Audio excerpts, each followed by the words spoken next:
A few years ago, the idea sounded ridiculous. India, the country of traffic jams, power cuts, overloaded trains, impossible bureaucracy, and paperwork thick enough to stop a bullet? That India? And yet today, Wall Street is betting on India. Apple is moving production to India. Global investors are pouring billions into India. And CEOs who spent 20 years building factories in China are suddenly flying to New Delhi instead. Because something strange is happening. For the first time in modern history, the world may actually need India more than India needs the world. And the numbers are getting difficult to ignore. India is now the fastest growing major economy on Earth. It's expected to become the world's third largest economy within the next decade. More than half its population is under the age of 30. And every month, millions of people are entering the formal economy for the very first time. But underneath all the headlines and optimism, there's a deeper question nobody can fully answer yet. Is India really becoming the next economic superpower?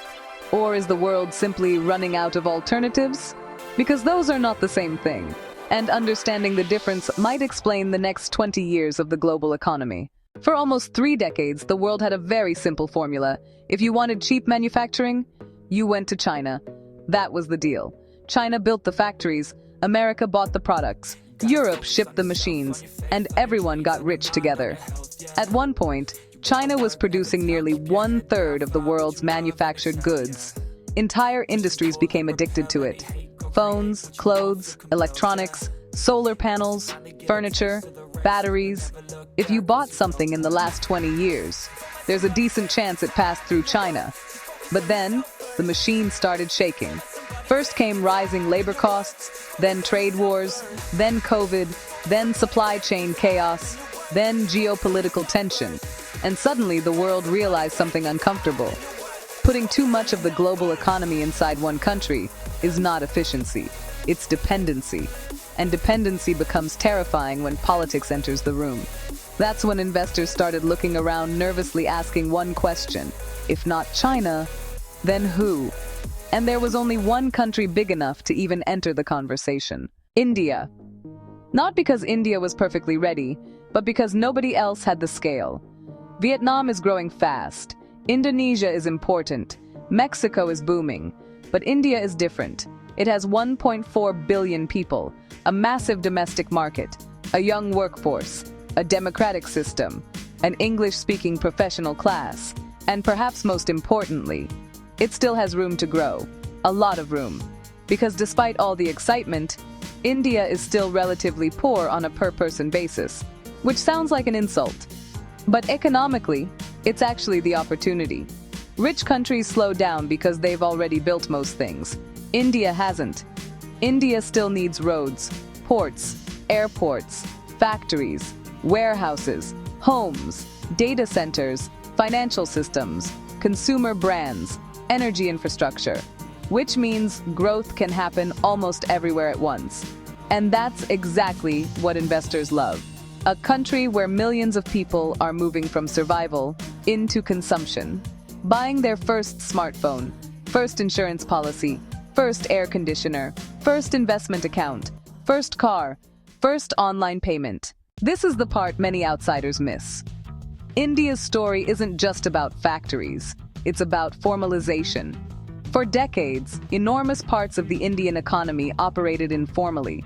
Cash businesses, unregistered workers, small fragmented markets, huge country, tiny efficiency. Then something changed. The government started building digital infrastructure at a scale almost nobody noticed at first. And weirdly, one of the biggest revolutions started with identity cards. Aadhaar, a biometric digital ID system covering more than 1 billion people, which sounds dystopian if you phrase it incorrectly, and revolutionary if you phrase it correctly. Because once people had digital identities, they could suddenly access banking. Then came UPI, India's instant payment network. And this is where the story gets interesting. India now processes more real-time digital payments than almost every major economy combined. Street vendors use QR codes. Fruit sellers use QR codes. Tiny tea stalls use QR codes. In many cities, cash almost feels old-fashioned now. Imagine explaining that to someone in 2010. The country once associated with cash chaos built one of the most advanced payment systems on Earth. And here's why this matters economically. When transactions become digital, the economy becomes visible. Taxes improve, credit systems improve, consumer data improves, business efficiency improves. Suddenly, banks can lend to people they couldn't previously understand. Businesses can scale faster. Consumers enter the financial system. India didn't just digitize payments, it digitized participation. And global investors noticed. Because economic growth becomes much more powerful when it moves from informal guessing to trackable systems. But this is also where the hype starts running ahead of reality. Because building apps is easier than building nations. India still faces enormous structural problems: infrastructure gaps, bureaucracy, pollution, income inequality, youth unemployment, education quality issues, water stress. And perhaps the biggest problem of all? India needs to create millions of jobs. Fast. Not eventually. Not theoretically. Now. Because every year, millions of young Indians enter the workforce.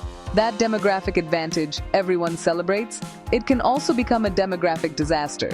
A young population only helps if young people can actually earn. Otherwise, optimism turns into frustration very quickly. China's rise was powered by manufacturing jobs at insane scale. Factories absorbed workers by the tens of millions. India is trying to industrialize in a completely different era. Automation is rising. AI is accelerating.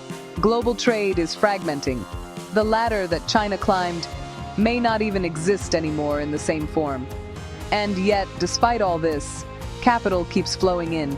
Because investors aren't looking for perfection, they're looking for probability. And India's probability story is hard to ignore. Look at Apple. For years, Apple depended heavily on Chinese manufacturing. Then, geopolitics made that dependence risky. So Apple started shifting production toward India. Not all at once, not dramatically, but enough to matter. And when Apple moves, entire supply chains start moving with it. Suppliers follow, factories follow, logistics follows, investment follows. That's how economic gravity works. One giant company moves, and suddenly, thousands of smaller decisions move with it. But there's another reason the world is betting on India. And it's psychological. India feels stable enough to trust, but unfinished enough to grow. That combination is rare. Europe feels stable but slow. China feels powerful but politically uncertain. Many developing economies are growing but too small. India sits perfectly in the middle. Messy, complicated, chaotic, but alive. And sometimes investors prefer energetic chaos over controlled stagnation, because chaos can grow. Still, there's a danger in the narrative becoming too perfect. Every rising superpower story eventually turns into mythology. People stop asking difficult questions. And right now, the world desperately wants an India success story. Governments want supply chain diversification. Corporations want alternatives to China. Investors want the next growth engine. India fits the narrative almost too perfectly, which means expectations are becoming enormous, possibly too demanding, because economic miracles are never linear. China had decades of explosive growth, but also ghost cities, debt bubbles, pollution crises, and financial distortions. India will have its own version of those problems, maybe worse in some areas.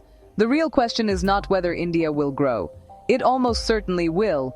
The real question is whether India can grow fast enough to satisfy the expectations now attached to it. Can infrastructure keep pace? Can jobs keep pace? Can institutions keep pace? Can politics remain stable under pressure? Can growth reach ordinary people instead of only enriching urban elites? And maybe the biggest question of all, can India industrialize and modernize before automation changes the rules of global labor forever? Because history may not give India the same window it gave China. That window may already be closing. And yet, despite all the risks, despite all the contradictions, despite all the skepticism, the world keeps betting on India anyway.